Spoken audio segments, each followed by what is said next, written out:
I think we should start now. It's already 9:10. We only have 30 minutes for a class, and now we only have 20 minutes. Enough of Okay, waiting. ma'am. Okay, so yesterday we studied about this topic, cultural consequences, and now we will head towards next topic, India and globalization. We said earlier that globalization has occurred in earlier periods in history in different parts of the world. हमने पहले पढ़ा है कि globalisation जो है पहले के समय पे भी हुआ था, different parts में हुआ था world के. Flows pertaining to the movement of capital, commodities, ideas and people go back several centuries in Indian history.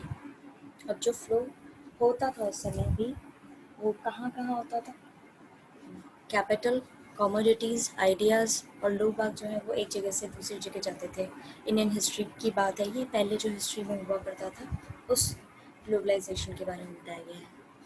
During the colonial period, as a consequence of Britain's imperial ambitions, what do you mean by imperial? Can anyone tell me about imperial? Extension of rule, ठीक है. Colonial period, as a consequence of Britain's imperial ambitions, India became an exporter of primary goods and raw materials and a consumer of finished goods. अब जब colonial period चल रहा था तो Britain अपने dominate कर रहा था इंडिया को, ठीक है.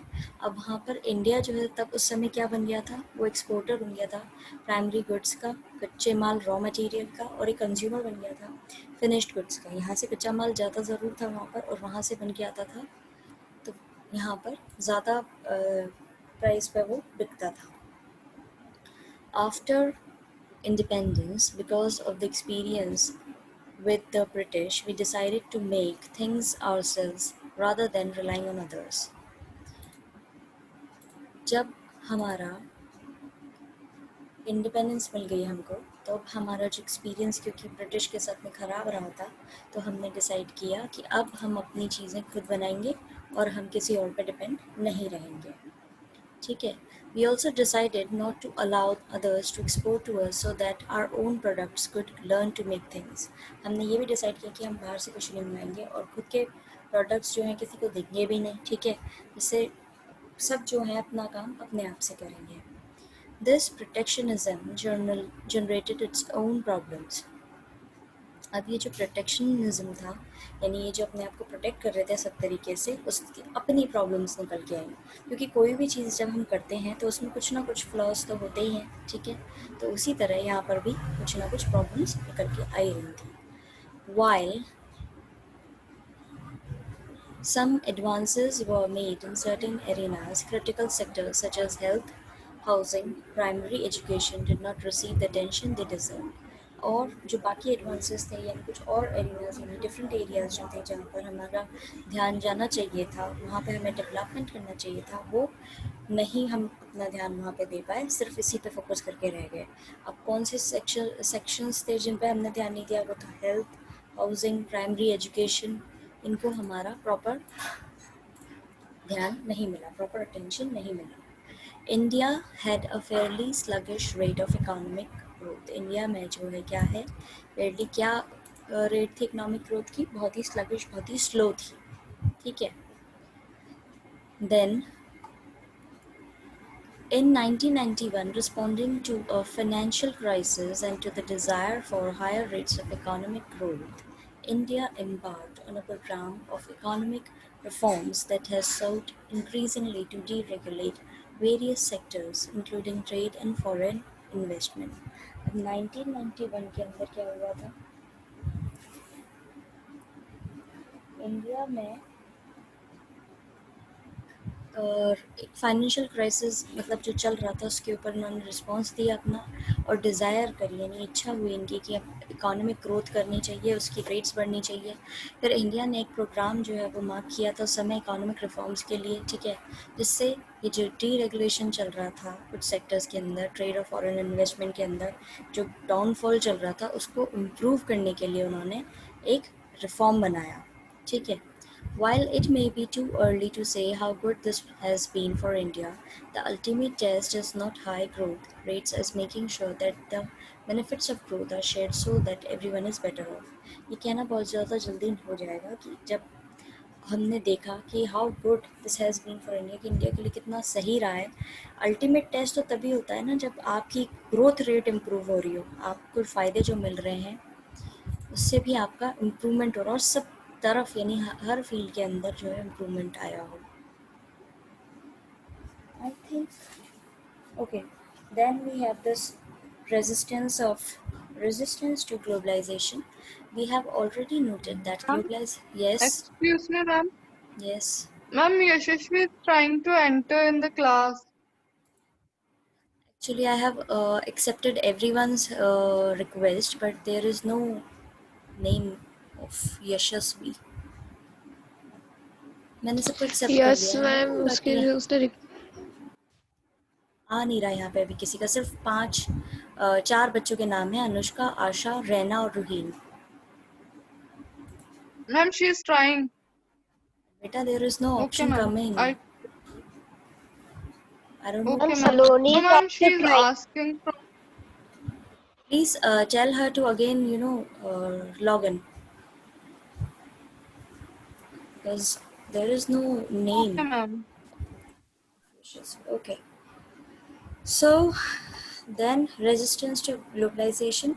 We have already noted that globalization is a very contentious subject and has invited strong criticism all over the globe. अब हमने पढ़ा है कि ग्लोबलाइजेशन जो है वो बहुत ही कंटेंशियस सब्जेक्ट है, यानी कि बहुत ही क्रिटिकल सब्जेक्ट है, जिसमें क्रिटिसिज्म मिल रहा है पूरे ऑल ओवर वर्ल्ड से, जो अपने आप में पूरे वर्ल्ड के अंदर क्रिटिसिज्म इसमें हमें मिलता है, क्योंकि बहुत ही क्रिटिकल सब्जेक्ट है। Recently Raunak Basera joined, so I think tell Yashasvi to again log in. Resistance to globalisation के अंदर एक ये चीज़ बताई जा रही है कि ये कैसे सर्वाइव कर रहा है। ग्लोबलाइजेशन जो पहली चीज़ है वो कितनी ज़्यादा क्रिटिकल है, इतना फ्रजाइल टॉपिक है कि इसके साथ में एडवांटेजेस और डिसएडवांटेजेस हैंड ऑन हैंड चलते हैं। Critics of globalisation make a variety of arguments. अब जो क्रिटिक्स हैं ग्लोबलाइजेशन को लेकर के, जो क्रिटिसाइज़ कर रहे हैं, वो उनके अलग अलग आर्ग्यूमेंट्स हैं। Those on the left argue that contemporary globalization represents a particular phase of global capitalism that makes the rich richer and the poor poorer. अब लेफ्ट के जो ग्लोबलाइज क्रिटिक्स हैं, दे आर सेइंग कि यहाँ पर जो globalisation इसमें main चीज़ है कि जो रिच हैं वो और पैसे वाले हो रहे हैं, रिचर हो रहे हैं, और जो गरीब हैं वो और गरीब हो रहे हैं। Weakening of the state leads to a reduction in the capacity of state to protect the interest of its poor. Weakening of the state, अब क्या हो रहा था कि जो इन्वेस्टमेंट किया जा रहा था, ठीक है, उसमें कैपेसिटी जो थी स्टेट की वो प्रोटेक्ट कर रही थी अपने पुअर पुअर जो कंपनीज या स्मॉल स्केल इंडस्ट्रीज़ थी उनकी, ठीक है। लेकिन इससे क्या हो रहा था, स्टेट जो है वो अपना प्रॉपर काम नहीं कर पा रही थी। जो सिटी थी वो तो कर रही थी, पर वो प्रॉपरली प्रोटेक्ट नहीं कर पा रही थी अपने लोकल जो रिटेलर्स या शॉपकीपर्स के जो बिजनेस होते हैं उनको। Critics of globalization from the political right express anxiety over the political, economic and the cultural effects. अब जो critics थे globalization के, उन्होंने बोला कि political point of view से देखा जाए तो यहाँ पर हर पॉलिटिकली, इकोनॉमिकली और कल्चरली जो है सब जगह एक एंजाइटी जो है वो डेवलप हो रखी है, यानी कि एक पॉइंट ऑफ डाउट जो है वो डेवलप हो चुका है। वैसे एंजाइटी का प्रॉपर मीनिंग होता है घबराहट, बट यहाँ पर इसको अगर इसके सेंटेंस के कॉन्टेक्स्ट में देखा जाए तो यहाँ पॉइंट ऑफ डाउट जो है वो तो ना इंग्लिश की क्लास में ऐसा हो गया है। Okay, Agree, ma'am. हाँ, there was some technical issue, I think yes ma'am. Network की वजह से हुआ ये।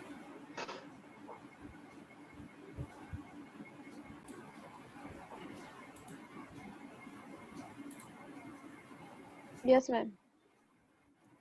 ओके, तो आप Yes, ma'am. मैं इसको वापस से रिपीट करूं, आप लोगों को कहाँ से छूटा है टेक्निकल प्रॉब्लम की वजह से? कहाँ तक सुन पाए थे आप?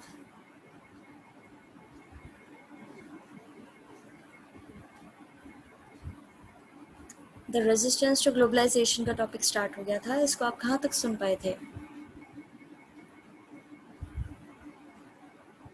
Ma'am, critics of globalization.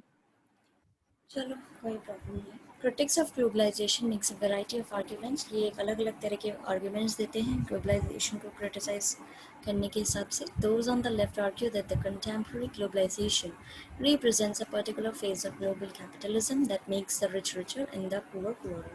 इनका मानना है कंटेम्प्रेरी ग्लोबलाइजेशन को लेकर के, करंट सिचुएशन को लेकर के, कि ग्लोबल कैपिटलिज्म जो है वो रिच को तो रिचर यानी कि अमीर को तो अमीर करे जा रहे हैं, और पुअर को जो है वो पुअर करे जा रहे हैं, यानी गरीब को और गरीब करे जा रहे हैं। Weakening of the state leads to a reduction in the capacity of the state. अब क्या हो रहा है, स्टेट जो है कमज़ोर पड़ रही है, तो उसकी कैपेसिटी जो है वो भी कमज़ोर कर पा रही हो रही है प्रोटेक्ट करने की, to protect the interest of its poor, यानी उनके स्टेट के अंदर जो पुअर लोग हैं उनसे क्या हो रहा है, वो उनको उनके राइट्स को प्रोटेक्ट नहीं कर पा रही है। जैसे कि अगर कोई बाहर की कंपनी आकर के इन्वेस्ट करने लग जाती है इंडिया के अंदर सपोज़, और उनके, जैसा हमने आगे पढ़ा था पहले, कि वो फिर उनके इंटरफेयर करने लग जाते हैं उनकी पॉलिटिकल या सोशल या किसी भी तरह के डिसीजन में, और जो गवर्नमेंट है उसको कम धीरे धीरे उसकी पावर जो है वो डिक्रीज़ होती जाती है, जिससे वो अपने ही सिटीजन्स के राइट्स को प्रोटेक्ट नहीं कर पाती। तो ये पॉइंट वहीं से आया है। Then, critics of globalization from the political right express anxiety with the political, economic and cultural effects. Critics जो है globalization के, उन्होंने बोला है क्योंकि ये पॉलिटिकल राइट्स जो हैं, यानी कि इनके हर इन चीज़ों का, ग्लोबलाइजेशन का हर फील्ड पर अपना अपना इफेक्ट है। पॉलिटिकली भी ये अफेक्ट कर रही है, इकोनॉमिकली भी कर रही है, और कल्चरली भी ये कर रही है इफेक्ट, तीनों ही फील्ड्स में कर रही है। इन पॉलिटिकल टर्म्स में देखा जाए, they also fair the weakening of the state, यही कि स्टेट की वीकनिंग हो रही है, यानी कि स्टेट पॉलिसीज़ जो गवर्नमेंट की पॉलिसीज़ हैं वो इतनी इफेक्टिव नहीं चल पा रही हैं। Then economically they want a return to self reliance and protectionism, at least in certain areas of economy. अब इकोनॉमिकली देखा जाए तो उसमें क्या हो रहा है, सेल्फ रिलायंस यानी खुद से निर्भर रहना जो है उसको लेकर के, और प्रोटेक्शनिज्म यानी कि अपने राइट्स को प्रोटेक्ट करने के हिसाब से इन्होंने बोला है कि एरियाज़, ये कुछ इंपॉर्टेंट एरियाज़ हैं इकोनॉमी के अंदर। Then culturally they are worried that traditional culture will be harmed and people will lose their age old values and ways. और कल्चरली कैसे इफेक्ट कर रहा है ग्लोबलाइजेशन को, ये कैसे इनके पॉइंट्स दे रहे हैं, क्रिटिसाइज़ कर रहे हैं जो ये, कि भाई हमारा ट्रेडिशन को जो है लोग आप उसे भूल जाएंगे, और जो हमारी एज और वैल्यूज़ और तरीके हैं उनको बहुत नुकसान पहुंच रहा है, और कहीं ना कहीं वो चीज़ें ख़त्म हो रही हैं। It is important to note here that anti-globalization movements to participate in global networks, allying with those who feel like them in other countries. ये इम्पॉर्टेंट है कहना यहाँ पर, एंटी ग्लोबलाइजेशन मूवमेंट्स जो चल रहे हैं, जो पार्टिसिपेट कर रहे हैं लोग बाग ग्लोबल नेटवर्क्स पे, ग्लोबल प्लेटफॉर्म पे, वो सिर्फ उन्हीं के साथ ही उन्हीं को ही सपोर्ट कर रहे हैं जो उनके जैसी कंट्रीज़ हैं, यानी सेम उनके जैसे हैं, फ्रेंडली नेशंस हैं जो अलाइंग, जो उनके लिए सपोर्ट कर रहे हैं। Many anti-globalization movements are not opposed to the idea of globalization per se as much as they are opposed to a specific program of globalization. कई सारे anti-globalization movements जो हैं not opposed to the idea of globalization, वो oppose ज़्यादा नहीं करते हैं globalization के idea को, ठीक है, as much as they are opposed to specific program of globalization, जैसा कि वो ग्लोबलाइजेशन की कोई पर्टिकुलर एक पॉलिसी या कोई प्रोग्राम को अपोज करते हैं, which they see as a form of imperialism, जो वो देखते हैं कि एक तरह का इम्पीरियलिज्म है, यानी कि एक्सटेंशन ऑफ रूल है। यहाँ पे कहने का मतलब ये है कि एंटी ग्लोबलाइजेशन मूवमेंट्स जो चलते हैं या फिर जो बन गए हैं कि ये ग्लोबलाइजेशन सही नहीं है, वो पूरी तरह से ग्लोबलाइजेशन को अपोज नहीं करते, उसके अगेंस्ट नहीं है। उनके ग्लोबलाइजेशन के अंदर कोई एक ऐसी पॉलिसी जो ये दर्शाती है इम्पीरियलिज्म हो रहा है, यानी कि एक्सटेंशन हो रहा है किसी एक पर्टिकुलर नेशन का, कि जैसे कि यूएस है, वो अपनी इतनी फ्रेंचाइजीज खोल रहा है ऑल ओवर वर्ल्ड में कि वो डोमिनेट करने की कोशिश कर रहा है, तो वो उस चीज़ पर्टिकुलर चीज़ का जो है अपोजिशन में आते हैं। In 1999, at the World Trade Organization ministerial meeting, there were widespread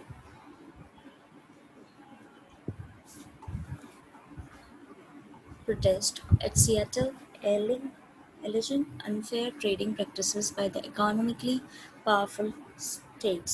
1999 के अंदर WTO यानी वर्ल्ड ट्रेड ऑर्गेनाइजेशन ने एक मीटिंग बुलाई थी, ठीक है, मिनिस्ट्रियल मीटिंग थी, जहाँ पर ये प्रोटेस्ट हो रहा था कि सियाटल जो है वो रिपोर्ट की गई थी सियाटल के लिए कि वो अनफेयर तरीके से ट्रेड कर रहा है, व्यापार कर रहा है, ठीक है, by the economically powerful states, ठीक है, और किन के साथ में कर रहा है, पावरफुल स्टेट्स के साथ में। It was argued that the interests of the developing world were not given sufficient importance in the evolving global economic system. और ये चीज़ आर्ग्यू कही गई थी वहाँ पे कि ये डेवलपिंग वर्ल्ड के जो इंटरेस्ट है उन पर ज़्यादा ध्यान नहीं दे रहा, ना उनको सफिशेंट इम्पोर्टेंस मिल रही है इकोनॉमिक सिस्टम के अंदर। The World Social Forum WSF is another global platform. ये भी क्या है, एक ग्लोबल प्लेटफॉर्म है। सियाटल एक जगह का नाम है जो कि अमेरिका के अंदर है। Okay, were not given sufficient importance. Okay, then ये भी global platform है, World Social Forum, which brings together a wide coalition composed of human rights activists, environmentalists, labor, youth and women activists opposed to neoliberal globalization. अब ये किस लिए काम करता है, ये important है देखना। ओके, अब ये WSF जो है ये भी एक ग्लोबल प्लेटफॉर्म पे है। ये सारे जो प्रॉब्लम्स क्रिएट होती हैं ऑल ओवर वर्ल्ड उनका सोल्यूशन ढूंढते हैं, जैसे कि ह्यूमन राइट्स एक्टिविस्ट हुए, एनवायरमेंटलिस्ट हुए, लेबर यूथ वुमेन एक्टिविस्ट हुए। जो ये न्यू लिबरल ग्लोबलाइजेशन चल रहा है, यानी कि एक ऐसी चीज़ जो चल रही है जो सबको सॉल्व करे, न्यू उसको, इनको लेकर के ये एक और प्लेटफॉर्म बनाया गया है जो ग्लोबलाइजेशन को अपोज करे। यानी अगर ग्लोबलाइजेशन के नाम पे कोई नेशन किसी और चीज़ को अपोज कर रहा है तो वो क्या करे, उसको सॉर्ट आउट करे प्रॉब्लम को। Then the first WSF meeting was organized in Porto Alegre, Brazil in 2001. The fourth WSF meeting was held in Mumbai in 2004. The seventh WSF meeting was held in Nairobi, Kenya in January 2007. तो ये सारी जो meetings हैं, ये पहली जो हुई थी वो थी पोर्टो एलेग्रे ब्राज़ील के अंदर, फिर फोर्थ हुई मुंबई के अंदर, और फिर जो सेवेंथ थी वो हुई थी 2007 के अंदर। Then India and the resistance to globalization. What has been India's experience in resisting globalization? Social movements play a role in helping people make sense of the world. अब इंडिया का क्या रोल रहा है ग्लोबलाइजेशन के अंदर, और social movements जो है वो क्या रोल प्ले करते हैं, सामाजिक मूवमेंट्स जो हैं वो क्या रोल प्ले करते हैं वर्ल्ड के अंदर, ठीक है, around them, finding ways to deal with matters that trouble them, और कैसे वो प्रॉब्लम्स का सोल्यूशन ढूंढते हैं, ठीक है। Resistance to globalisation in India has come from different quarters. अब इंडिया के अंदर ग्लोबलाइजेशन से कैसे डील करना है वो अलग अलग डिफरेंट क्वार्टर से आता है, डिफरेंट फील्ड से आता है। There have been left wing protest to economic liberalization voiced through political parties as well as through forums like Indian Social Forum. अब यहाँ पे बताया जा रहा है कि विंग प्रोटेस्ट जो प्रोटेस्ट हुए हैं इकोनॉमिक लिबरलाइजेशन को लेकर के, उनके लिए आवाज़ उठाई गई है। किसने उठाई? तो पॉलिटिकल पार्टीज़ ने उठाई है, और जो इंडियन सोशल फोरम है उन्होंने भी उठाई है। जैसे कि वर्ल्ड सोशल फोरम था, ग्लोबल प्लेटफॉर्म पे था, वैसे इंडिया का खुद का इंडियन सोशल फोरम भी है। Trade unions of industrial workforce as well as those representing farmers' interest have organized protest against the entry of multinationals. अब ट्रेड यूनियंस जो है, जो इंडस्ट्रियल उसमें काम करते हैं, ठीक है, और जो फार्मर्स के इंटरेस्ट हैं उनको भी लेकर के have organised protest against the entry of multinationals. उन्होंने दोनों ने ही मिलके, जो इंडियन इंडस्ट्रीज़ हैं और जो इंडियन फार्मर्स हैं, दोनों ने मिल कर के ये जो मल्टीनेशनल्स आ रही हैं, कंपनी एमएनसीज आ रही हैं, इनके खिलाफ में प्रोटेस्ट किया है कि ये हमारा जो एम्प्लॉयमेंट है उसके ऊपर टेक ओवर कर लेंगे। क्या इनके आने से हमारे एम्प्लॉयमेंट पे या हमारी सैलरी और वेजेस पे क्या इफ़ेक्ट पड़ेगा। The patenting of certain plants like neem by American and European firms has also generated considerable opposition. अब क्या होता है जब ये पेटेंट करवाने की चीज़ें चलती हैं कि ये तो हमारे देश में मिला है, या ये इस चीज़ पे तो हमारे देश का हक है, उसको लेकर के अमेरिका और यूरोपियन फर्म्स जो है उन्होंने नीम, जो कि बेसिकली एक इंडियन ट्री है या इंडियन उसका ओरिजिन है, उन्होंने इस चीज़ को लेकर के क्या कर रखा है, पेटेंट करा रखा है कि ये तो हमें बिलोंग करता है, इंडिया को नहीं। तो इस चीज़ को लेकर के भी इनको बहुत प्रोटेस्ट और ऑपोजिशन हो रहा है इनकी इस टेंडेंसी पे। Resistance to globalization has also come from the political right. ये political right से भी आया है. This has taken the form of objecting particularly to various cultural influences, ranging from the availability of foreign TV channels provided by cable networks, celebrations of Valentine's Day, and westernization of the dress taste of girl students in school colleges. अब ये दूसरी चीज़ political उससे देखा जाए तो क्या oppose कर रहे हैं कि कल्चरल इन्फ्लुएंस जो है, सॉरी पॉलिटिकल तो अलग है, और कल्चरल इन्फ्लुएंस जो है उसको लेकर के भी बहुत ये अपोजिशन हो रहा है कि अब आपको फॉरेन टीवी चैनल्स देखने को मिल जाते हैं केबल नेटवर्क्स पे। इंडिया के अंदर वैलेंटाइन डे जो है वो भी सेलिब्रेट किया जा रहा है, और वेस्टर्नाइजेशन यानी वेस्टर्न कल्चर जो आ रहा है, या वेस्टर्न क्लोथिंग रेंज जो आ रही है गर्ल स्टूडेंट्स के लिए, कि अब वो अपने हिसाब से स्कूल और कॉलेजेस जाते समय वेस्टर्न कपड़े पहन रही है, तो उसका भी ये एक अपोज करते हैं कि ये हमारी संस्कृति नहीं है और ये हमारा कल्चर नहीं है। So that's all for today. Please conjure up your problems for tomorrow's class. We'll discuss all your problems. Ma'am We will discuss all your problems. Yes. Ma'am on the school app the video you uploaded the takeaway points that not open ma'am. I haven't uploaded any video regarding that takeaway points. It's a PDF file. Uh, Please consult to your classmates for that. If they are also not able to, download it, then please let me know. Yes ma'am, and no one can. No one can. How is it even possible? I Ma'am, myself try to, log in from another phone, and then I was able to do that. I will look into this matter ma'am and I will resolve try it. to. Okay, I will look into this Okay matter ma'am. and I will try to resolve it. And if not, then we'll find some other way to download it. Okay. So I'm going to send you another link for your history Okay class. ma'am. We'll discuss all of your queries and problems Thank in tomorrow's class. Okay. Thank